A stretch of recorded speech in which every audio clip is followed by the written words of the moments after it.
Well, thank you, Ron and Evans. Rod and I are so grateful that you were able to join us. And quite honestly, if not for the pandemic, we probably wouldn't have considered a conversation between someone in Canyon County, Idaho, and Nairobi, Kenya today. So really grateful that you were able to be part of the Governor's Summit today. So it is my true honor to shift gears here and be able to introduce our Youth Apprenticeship Initiative. The Idaho Workforce Development Council has spent the last 3 years investing time and resources into expanding work-based learning throughout the state of Idaho. We started by creating an Idaho Leader Initiative, which invites employers and educators to work together to get involved wherever they feel the most comfortable, from visiting a classroom to talk about careers, to providing a tour of a facility, to hosting an intern, or to hiring an apprentice.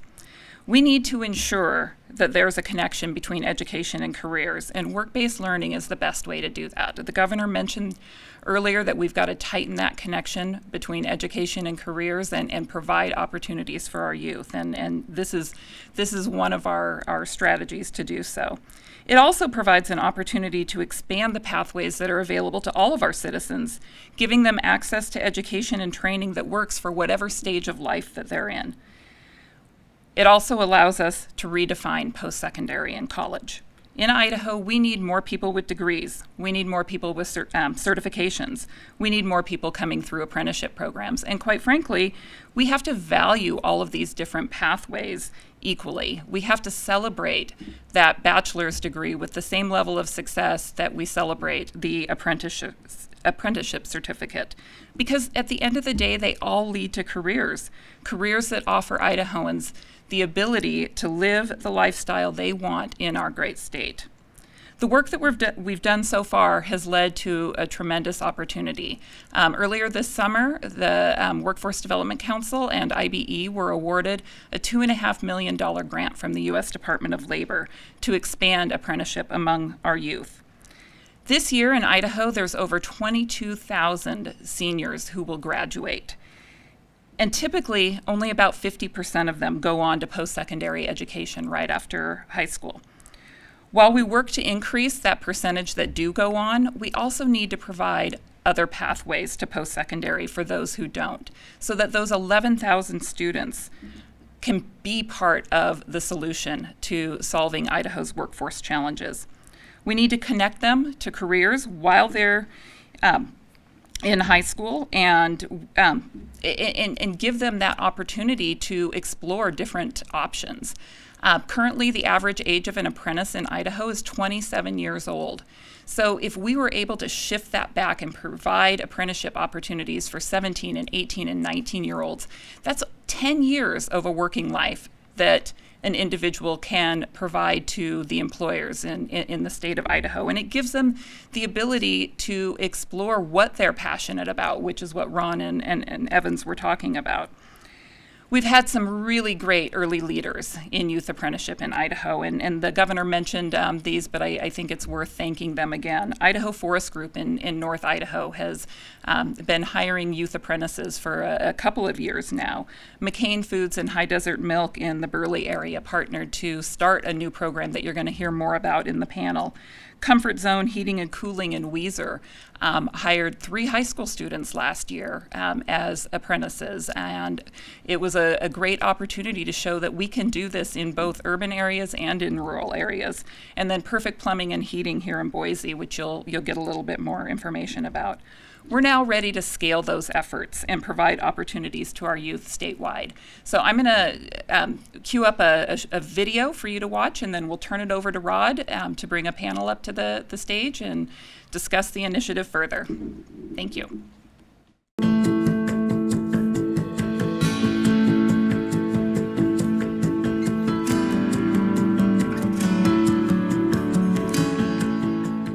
There are many pathways to a rewarding career. With our American Graduate Getting to Work initiative, Idaho Public Television is exploring apprenticeships, an age-old model providing businesses with the skilled labor they need while giving youth an opportunity to earn as they learn. Thanks to a grant from the U.S. Department of Labor for almost $2.5 million, the Idaho Workforce Development Council is launching a new initiative to invigorate apprenticeship opportunities across the state. It's a 4-year grant. It's going to allow Idaho Business for Education to hire staff to work with both school districts and employers to start youth apprenticeship programs. Apprenticeship is a combination of a structured on-the-job training plan that an employer and an employee or their apprentice would follow, along with what we call related instruction or classroom training. We are trying to put together a program based on the Swiss model. What we're hoping to do is we're hoping to get juniors and seniors in high school that would show an interest in an apprenticeship, and we're trying to connect them to businesses. We have 2 young men working for us right now that are in the high school program where they start in their sophomore year and they begin learning a little bit about different apprenticeship programs. So that could be automobile, body work, that could be painting, that could be welding, and in our case, the plumbing, heating, and air and electrical. So we happen to have a young man that's doing plumbing, and we have a young man working here that's doing HVAC, or heating and air. My name is Hunter. I'm 17. I am an apprentice plumber at Perfect Plumbing. So what I do for my plumbing learning is I actually go to another school called DTech, which is actually kind of like a trade school, and it's really cool. I do my plumbing there. I've been taking courses through CWI, and that's how I learn all the plumbing stuff, but I actually go to work at Perfect Plumbing, and I actually do a lot of crazy stuff there too. See how this thread's in? Oh yeah. So the it's thread's just like a right little there. log. So as you turn that in, as you shove this in, you're going to turn it until it gets tight. Uh-huh. Right. And then it will click or something? Well, it just locks in, and then you bring this up and tighten, Okay. right? Yeah. I just do what I need to do and I get it done. We have another gentleman named Hayden who works here too on the HVAC side. It has been an absolute hoot to have these kids here. I'm Hayden Whitmer. I'm a senior at Bora, and I go to DTech also, and I'm starting my second year of CWI online class in about a month. I just like to get paid to learn, basically. They're making $14 an hour while they're working in high school. And the cool thing is they're going to be able to go to these towns where the college is at and get jobs that are paying $14, $15 an hour because they are apprentices, they're licensed. So worst case scenario is we're helping some kids succeed. It's a crazy experience because I never thought I would get paid to go to school, but man, it is amazing. It makes school so much better to go to, I tell you that. The apprenticeship is really good because it does introduce you to a career path, and then really opens up a lot of avenues, a lot of opportunities. There are over 1,000 apprenticeable occupations in the United States, and we have a wide variety of options available to Idaho's employers. So we're looking at cybersecurity, information technology, healthcare, advanced manufacturing, traditional trades, apprenticeships across all occupations. We're talking about, say, a young person wants to get into journalism. But wouldn't it be an awesome thing to do is to take your humanities, take all your programs, your mathematics and everything else, and maybe 2 days a week you're working for one of the television stations or radio stations or something, right? So that's the type of apprenticeship.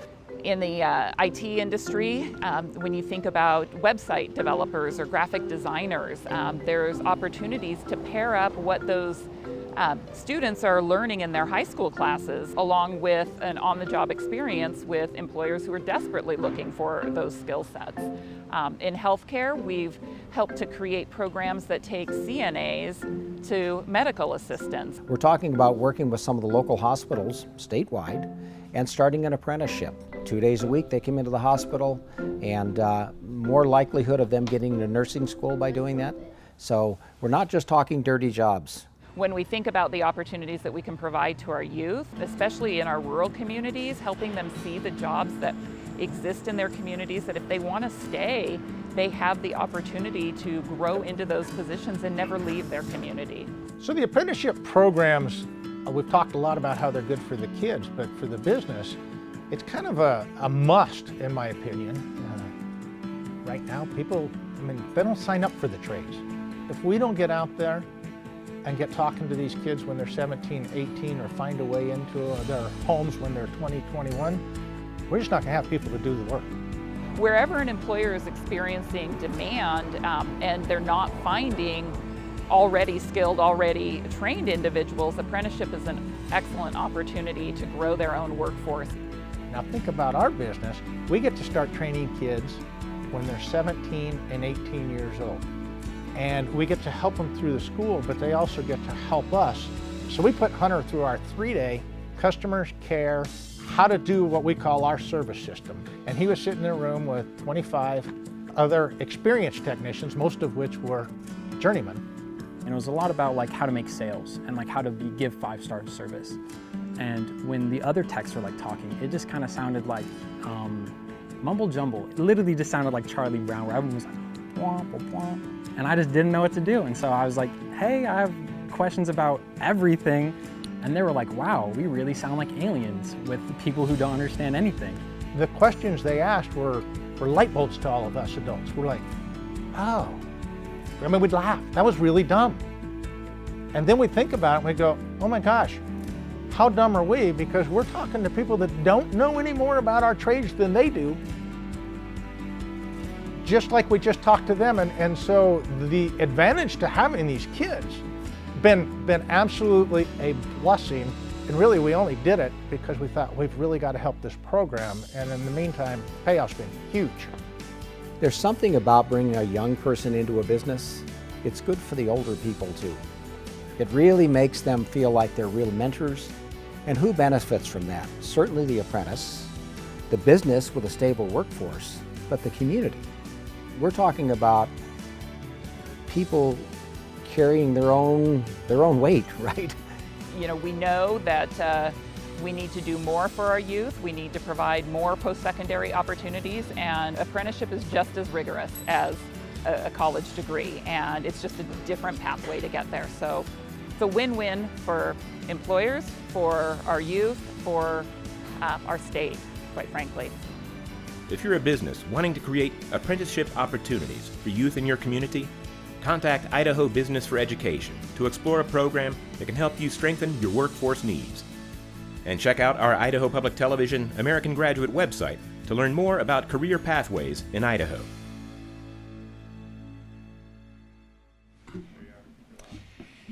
Welcome back. What a great video that was, and we have a terrific panel coming up next on the Youth Apprenticeship Program. We're going to really dig into this issue.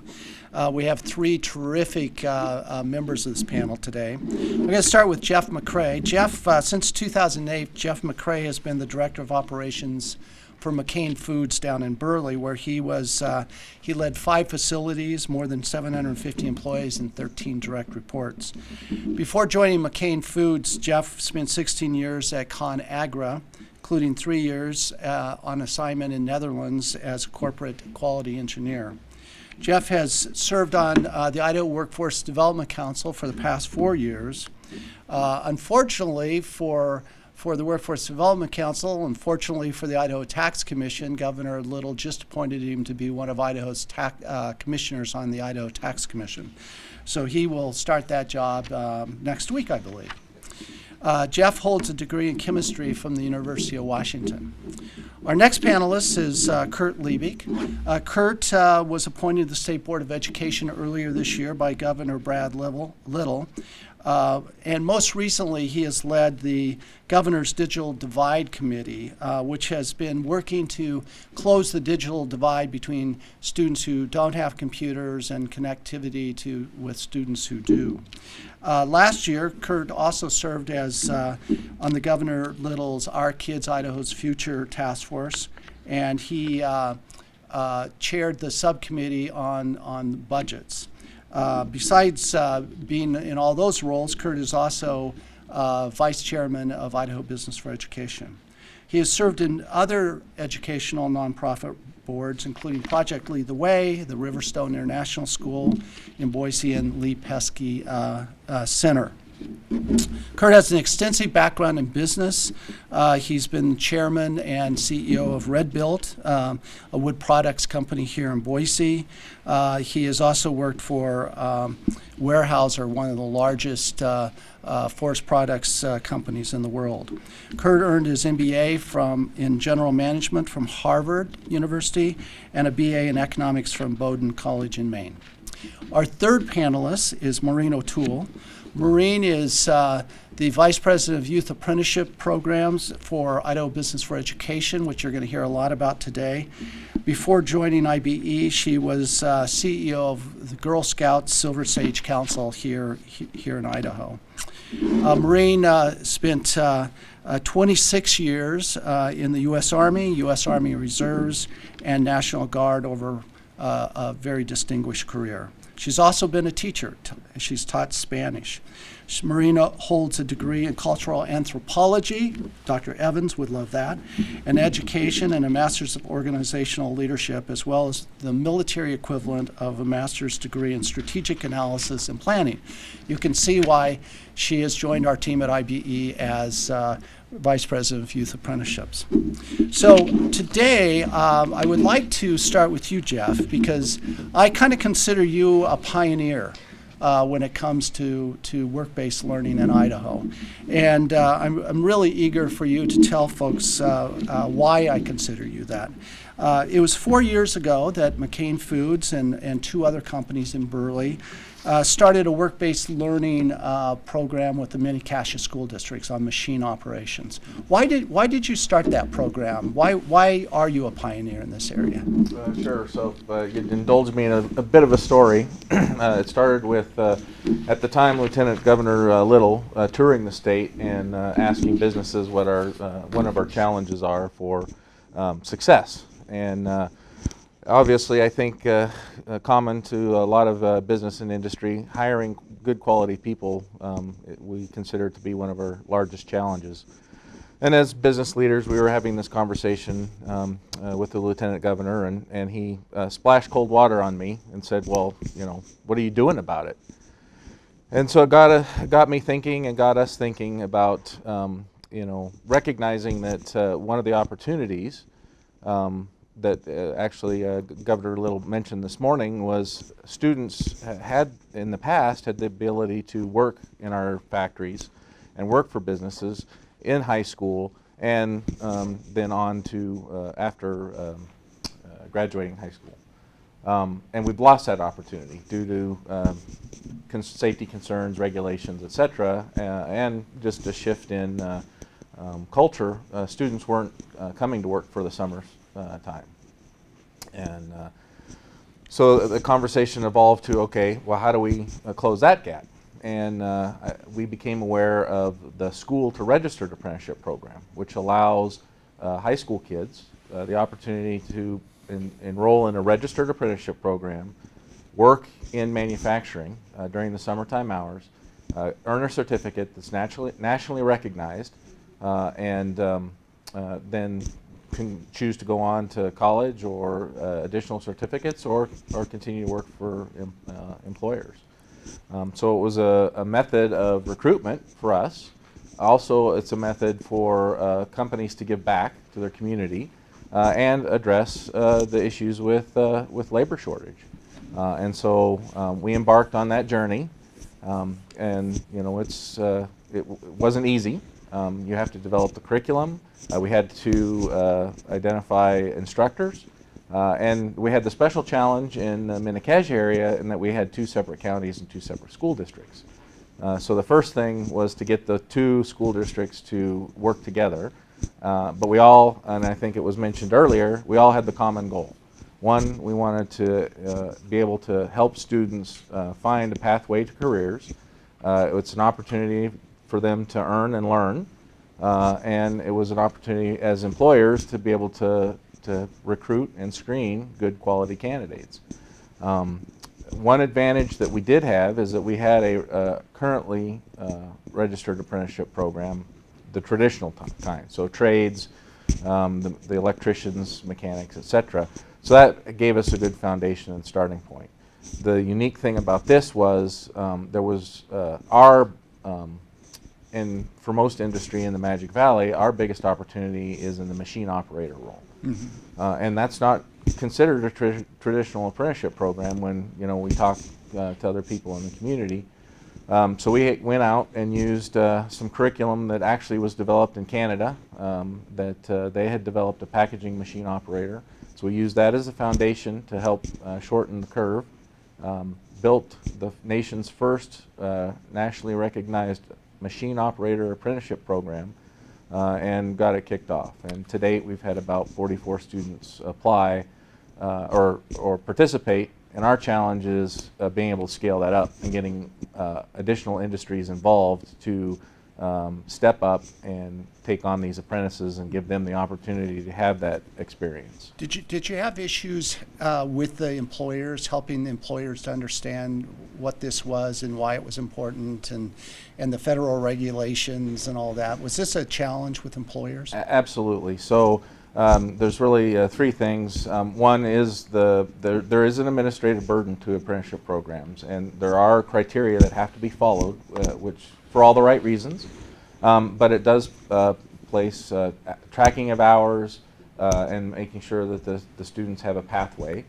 I do want to give a shout out to the employers that did step up. Fortunately, they were visionaries, and we had a small group come together and saw the opportunity that this provided, and did the hard work. So now the groundwork is done, the foundation work is done. It's now a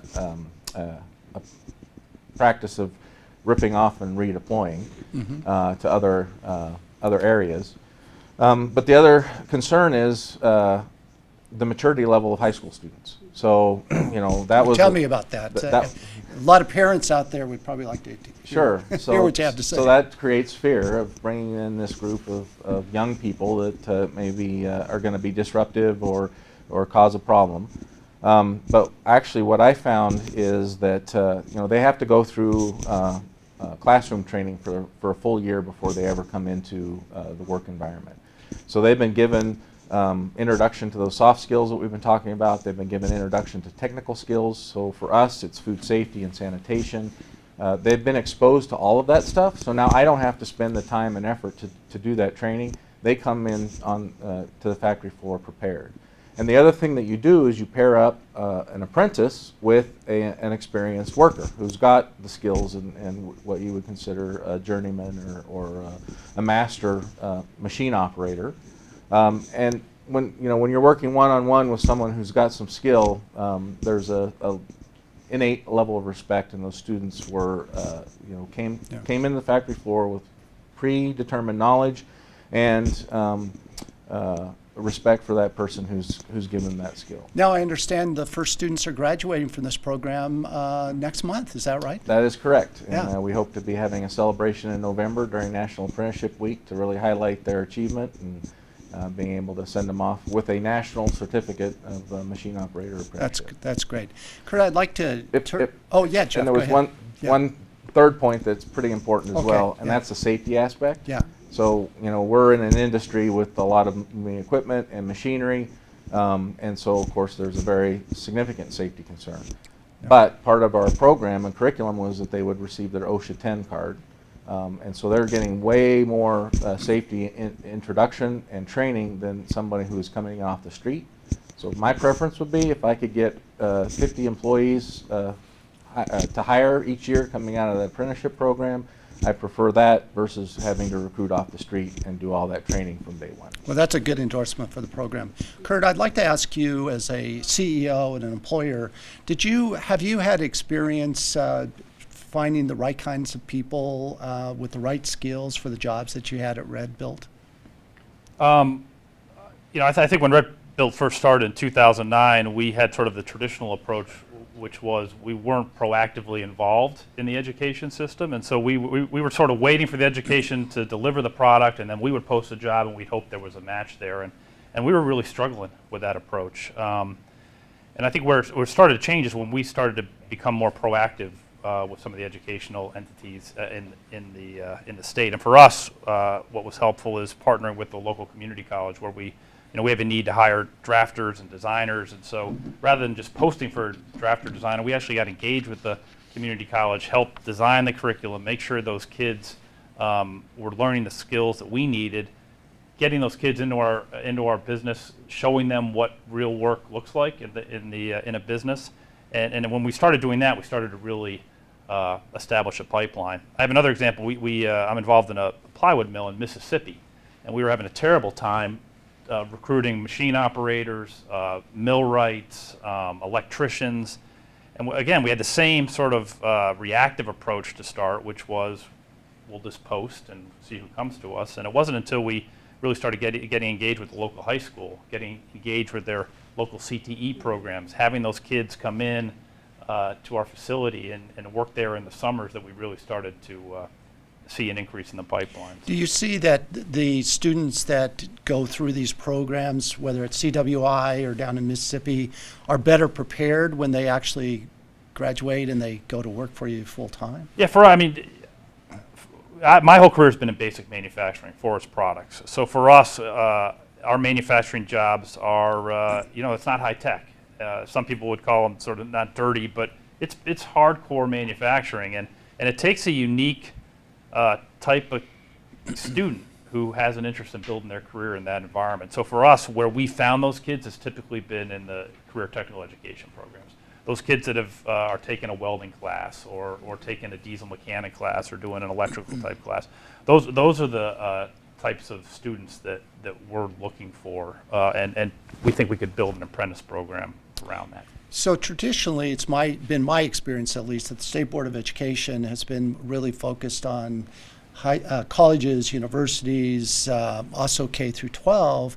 Do you think that the State Board of Education is becoming more focused on this kind of work-based learning and apprenticeships and that sort of thing? Yeah, so as Rod mentioned in the introduction, I just recently joined the State Board of Education. I've spent a lot of time on the education side of issues in various capacities, but I'm new to the State Board. And so I can't speak for the board as a whole, but I can give you my perception after 8 short months. And you talked to the governor about this earlier. We as a state established a goal that 60% of our kids should go on to post-secondary type schools. And that didn't come out of nowhere. That was based on surveys that were done that says the jobs of the future, 60% of the jobs of the future are going to require a post-secondary degree. And I don't know if it was a mistake, but I think what happened was a perception was created that was the preferred path, that we needed to get to that 60% goal, and that was the preferred path to other paths like some of the ones we're talking about today. And I think my point of view is we need to recalibrate. That the mistake we made is that we thought they were mutually exclusive paths. That either you were going to go to 4 or 2-year school and head in that area, or you're going to be part of the 40% that went into some other job that didn't require a degree. And my view is that those things can coexist. I mean, the beauty of an apprentice program is you're learning work-based skills, and you're employable. And as you go through that process, you get that apprenticeship, you're going to probably find that, hey, if I want to progress to this next level of my career, it may require me to go take some classes at a 2-year school. Yeah. And then you may decide, well, I want to be in a leadership role, so I may then have to pursue my bachelor's degree. So there, in my mind, it's never been a mutually exclusive path, but I think as a state, we sort of got caught up in that trap. So at least from my standpoint as a state board member, we're going to be actively focused on making sure all kids in Idaho have access to career technical education. I think if it was up to me, it'd be a graduation requirement that every kid take a CTE class at some point in their high school career, because I think it builds real-world experience. But the answer to your question is yes. I think the state board is aware of that issue and is highly supportive of this growing these apprenticeship programs. And as you know, we've struggled hitting our 60% goal. We actually had to move it from 2020 to 2025, and Wendy kind of touched on this. Only about half of our kids go on, and only about half of those actually finish any kind of credential. So do you think if we don't have this youth apprenticeship program and programs like it, like Jeff did in Burley, that we may not hit that 60% goal? It's that important to our state? Yeah, I mean, there's so many issues that get at that 60% goal. I absolutely think the apprenticeship program that we're talking about here is a key component of it. I think probably one of the biggest issues is just on-time completion. The stats that you talked about earlier, even those kids that do go on and choose to after high school, only 58% of those complete on time. I mean, those are where I see the huge opportunities for us as a state. But look, I think if you're able to work while you're going to school, it makes going to school a whole lot easier. For a lot of families, it's the economic burden of not being employable while you're in school that causes kids to drop out. Yeah. Maureen, I'd like to turn to you. You have spent most of this year studying youth apprenticeship programs across the country. And you were really the person who developed the report that gave us the sort of the path forward with this. And luckily we got this federal grant to help us stand this up. What are some of the challenges as you launch this as Vice President of Youth Apprenticeships for us? What are some of the challenges you see in getting this thing started? Well, there's three big ones, and the first two are tied to misperceptions about apprenticeship. And the first one would be the perception among employers that apprenticeship is tied to the trades, the traditional trades. You're going to be an electrician, you're going to be a mechanic, you're going to be a pipe fitter, you're going to do a traditional trade. But there are 1,228 registered apprenticeships that students can participate in. There's a very small number of those that are specific to the military. But even if you pull those out, there's 1,200 that our youth, 16 to 24-year-olds, can do. They're everything. You want to be an architect, you want to be an accountant, you want to be an actuary, you want to be a legal secretary, you name it, digital marketing, graphicing, web design, there's everything you can think of. But we need to help employers understand. Like I was talking to someone yesterday and he said, well, I actually have a really robust business, what do you have? I said, we have an accounting, secretary, graphic designer, office manager, what do you have? So you have this really robust business with all these talents you're looking for. Well, you could reach to a local high school or a post-secondary education, one of the 6 technical colleges, and they're providing that training in the CTE program now. So it's really helping an employer understand, what do you have in your business? There's probably an apprenticeship available for that, or like McCain Food did, you create one. You work with the Department of Labor in the state and the federal Department of Labor, and you create an apprenticeship. So that's the first one. And the second one is that same misconception, that paradigm is down to the student level, the teacher level, the educator level, right? And the superintendent level, helping them understand that when you have 18,000 students who graduated from high school last year. Wow, I was shocked. The percentage of those who actually had at least one CET class was incredibly high. Well, helping those kids in those 7 CTE pathways knows that there are employers out there all over the state who by the time you've had a couple of these classes would love to bring you on as an apprentice. Yeah. What are you interested in? So yesterday I had the pleasure of talking over Monday and Tuesday with 71 high school students at CUNA High School. 71. 6 class periods, 2 days in a row. I had yet to ask a student ask me, well, can I do this? And not find a registered apprenticeship for it. So helping students and teachers understand there's a way to connect classrooms to career. It's already there. Yeah. Helping them understand that. And the last big hurdle is just the community awareness. So when you look across the state of Idaho, we have a grant to place 400 apprentices. 66% of us are we're a rural population. How do you get that word out to the school districts, to the 17 CTE high schools? How do you get the word out to the 6 technical colleges and the 4 major universities that there's this extraordinary program available right now? And you can right now connect your students' classroom to career. Get that word out at the state level. So don't parents also play a key role here? We know from research that parents are the big influencers on whether kids go on to post-secondary. 70-some% rely on what their parents tell them. At the same time, don't parents have kind of a misunderstanding about what apprenticeships are and actually what jobs are out there that their kids could be trained for? Aren't parents a key player too? Right, so when you go back to the misperception, helping parents understand that there's the traditional trades and then there's this whole gamut that's open as well. And your student can start at age 16. You can hold a job at 16, you can start an apprenticeship at 16, and you can learn while you earn. So we will work directly with the school to say the student's going to start, they're going to start junior year at 16 hours a week.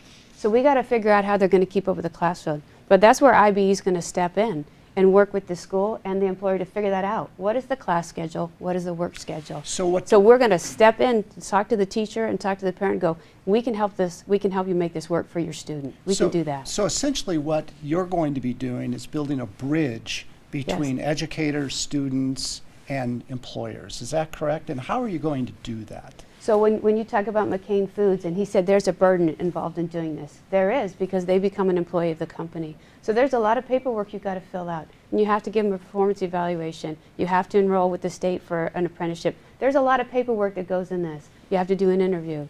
So we're going to step in with the Department of Labor and help you handle some of that burden. And I'm going to step in with a toolkit for the employer who says, yes, I'll do this. Here's a performance evaluation tool.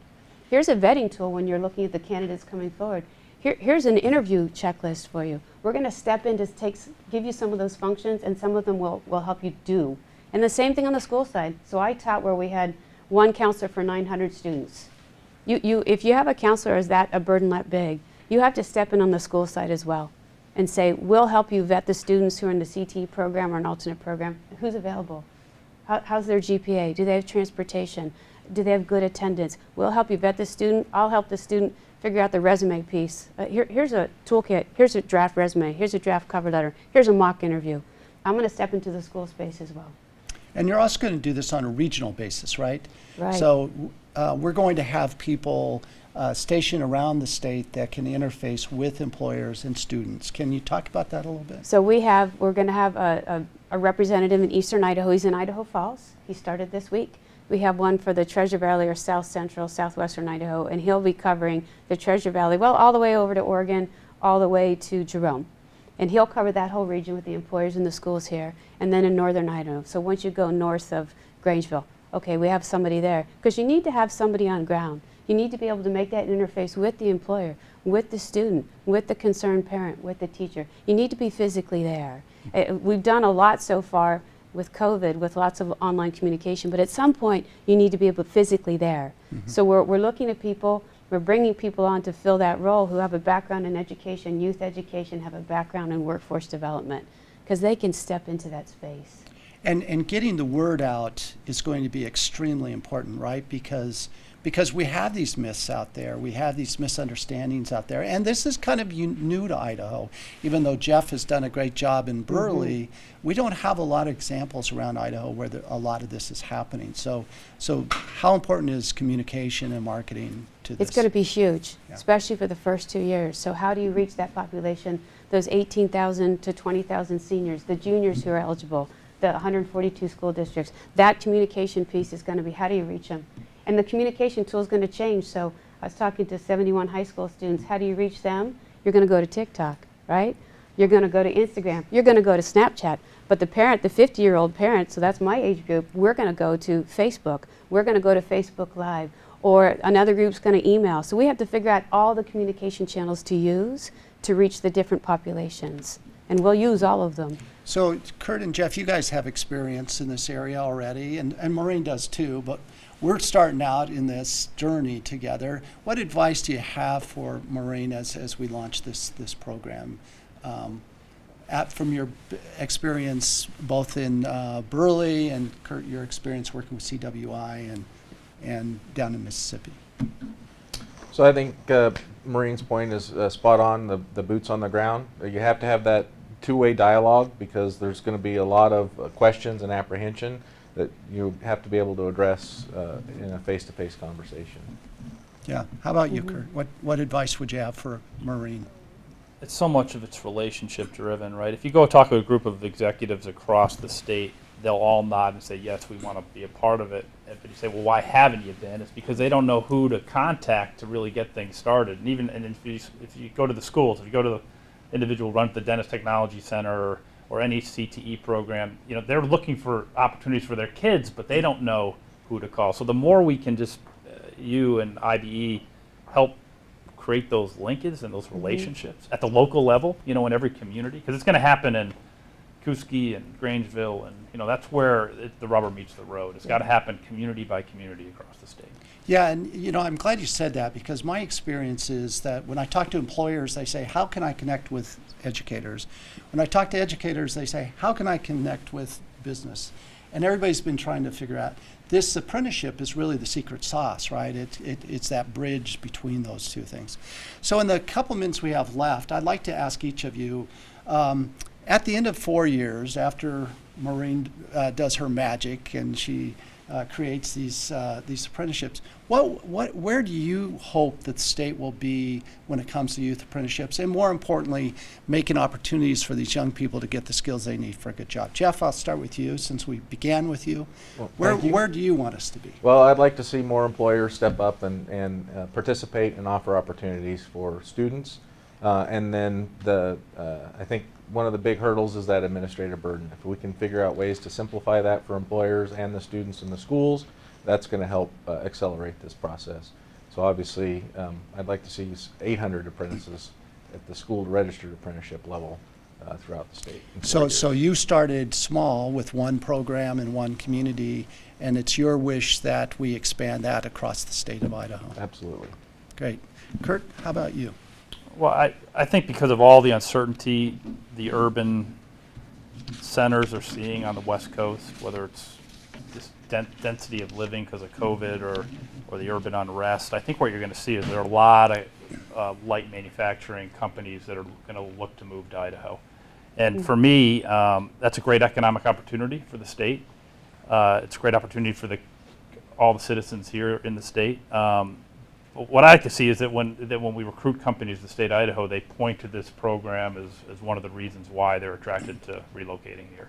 That they view this type of program and the diversity of the apprenticeship program we have as that gives them confidence that they'll be able to sustain their operation. So what you're saying is that the Department of Commerce and the Chambers of Commerce across Idaho should be aware of this program. They could actually help us connect to these companies as they come in, and actually it could be a way to recruit these companies to Idaho, right? Because we've got this program in place. Is that what you're saying? That's what I'm saying, yeah. Yeah. Exactly. Yeah, good. Maureen? So I would actually like to do that level of connection. I would like every high school student in Idaho, before they graduate, to have a work-based learning experience of some kind. Job shadowing, an internship, some kind of work-based learning. And if they like that, they roll into a CTE program. So every single high school student has a work-based learning experience, at least one, while they're in high school.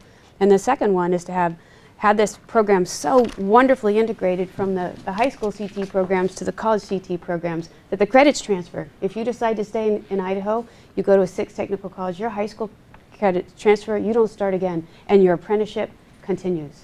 So if we could get those two things worked out, I'll give you those 800 apprentices, Jeff.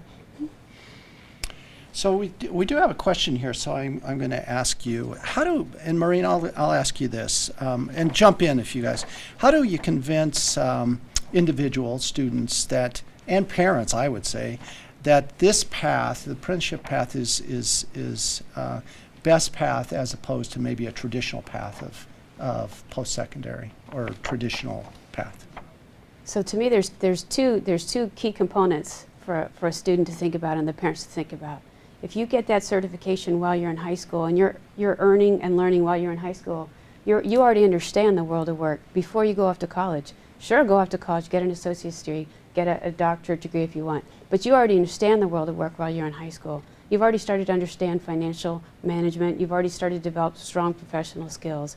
At some point, we all have to figure out how to fund our own lives, right? You start to figure that out a whole lot earlier. And that's a tremendous benefit. And the other side of this is 80% of apprentices stay with the company that gave them the apprenticeship. 80%. So when you're thinking about, I need a job to pay for college, 80% stay with the employer. You have started to put away money for college.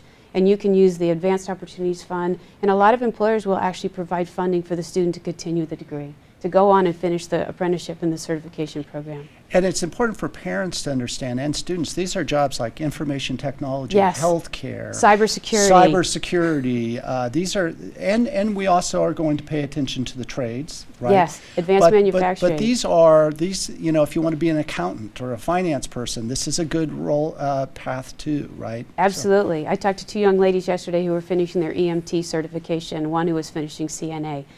There's 1,200 opportunities for you. What do you want to do? Let's do it. Yeah. So we need to, as we're going out, we need to talk to the manufacturers. Yep. We need to talk to Medical facilities. We need to talk to cybersecurity, people that are interested in all these things. Other countries, other states have done this, right? So we're not reinventing the wheel, right? You learned this, Right. that a lot of people have success doing this. So I studied 6 states in the United States, and I looked at what the best practices were in Colorado, Washington, Connecticut, North Carolina, South Carolina,